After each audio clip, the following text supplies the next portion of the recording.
Hey everyone, welcome to the Self Control Show. This is the essential podcast for every man seeking mastery over his own life.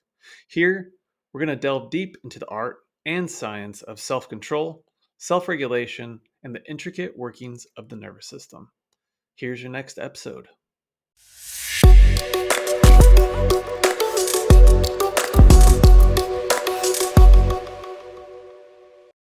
What's up, everybody? Welcome to the show. And what I've got for you today is we're going to talk about rumination or ruminating thoughts. And the reason why I'm bringing this up on this podcast is actually because of interactions that I've had on an Instagram post by a relatively well-known dude, doctor in the space of, men's mental health in general. And, the general comment that he had made, he was taking a caller.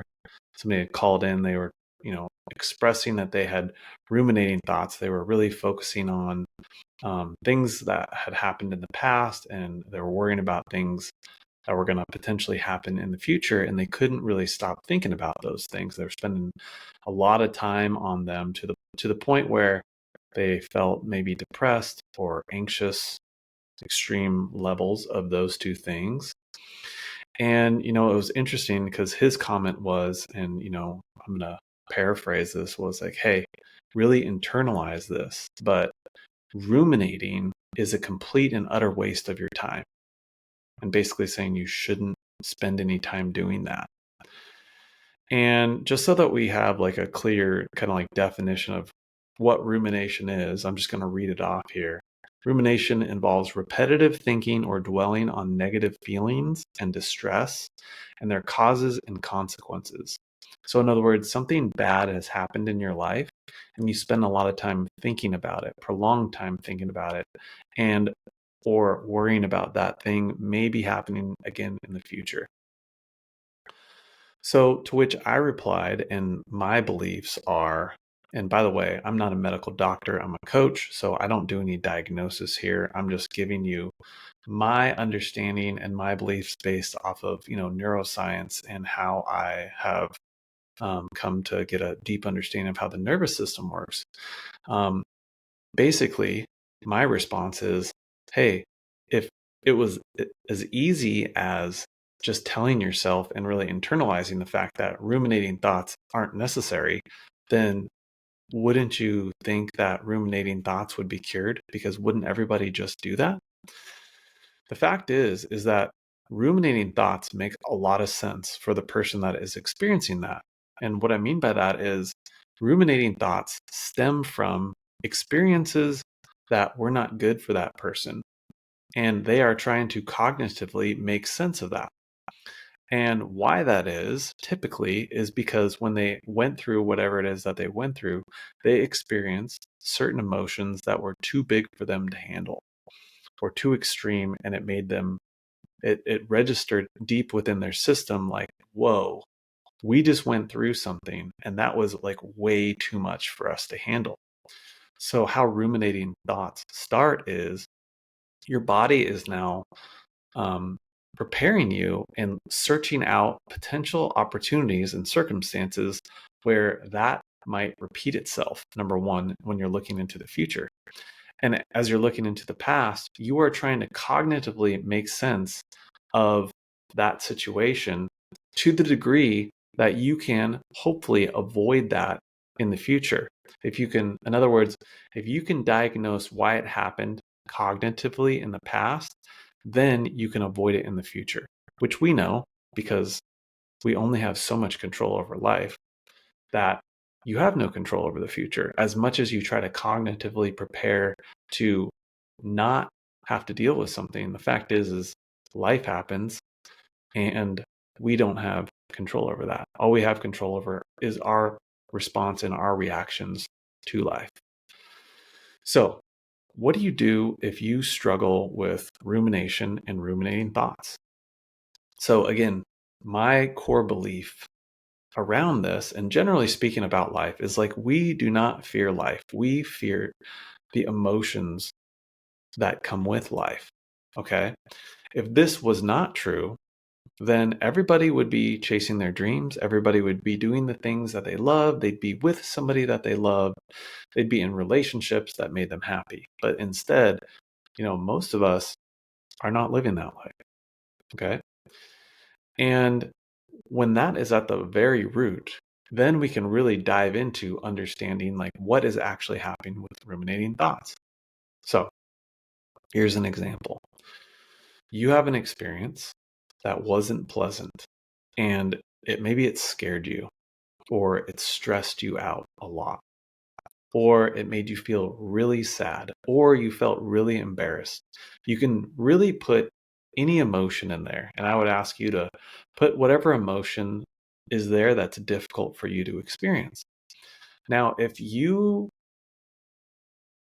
had a difficult time experiencing that emotion, then it would make sense to me that your body would naturally not want to feel that emotion again, right? Because we know our nervous system outside of our conscious awareness is always detecting for threat and safety, right?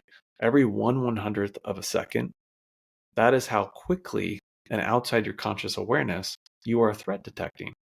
And that goes for things that are in your physical surroundings and in your thoughts, okay? Your body cannot tell the difference between an actual threat that's in front of you, like a lion that's in front of you, or a perceived threat that you think about. You have the same physiological response in your body. The same cortisol gets released. You're bumped out of green and you go into yellow. You experience fight or flight the same exact way, which is really, really, really important to understand.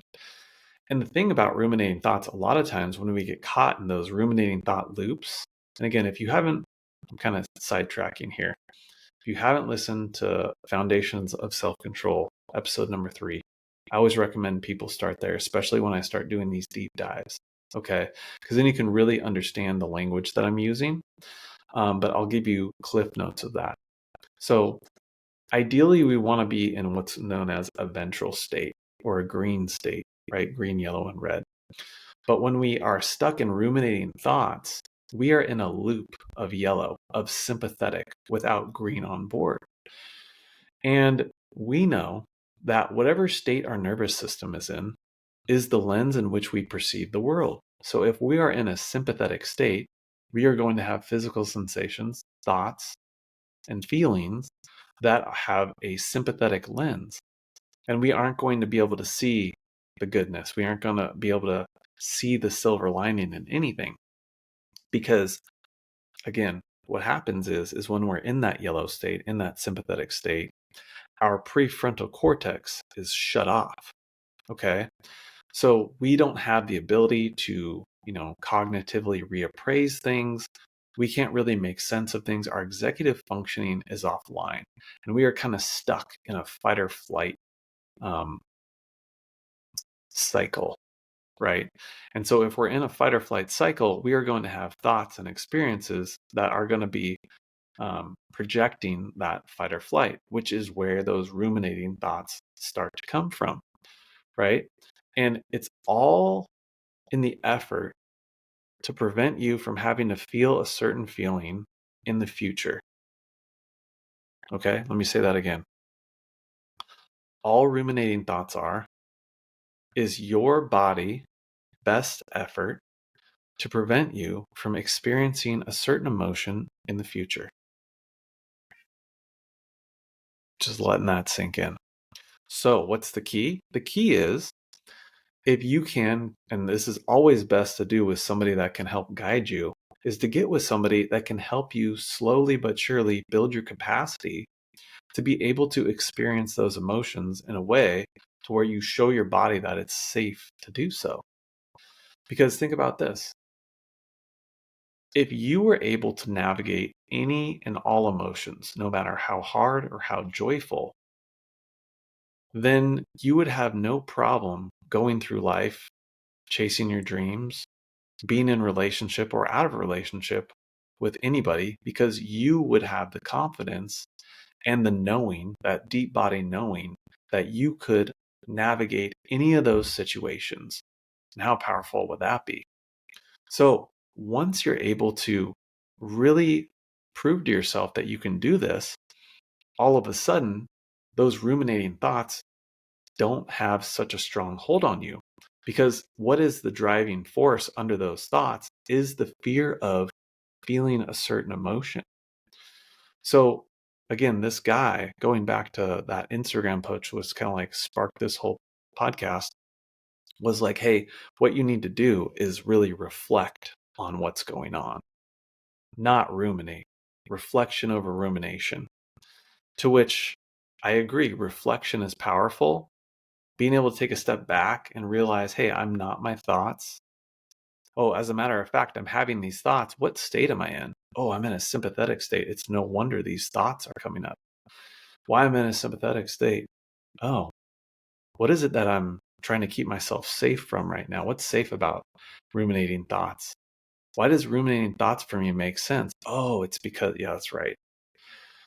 I don't want to feel that embarrassment feeling ever again, or I don't want to, feel that sadness ever again, or that grief ever again, or that anger ever again, or whatever it is that it is for you.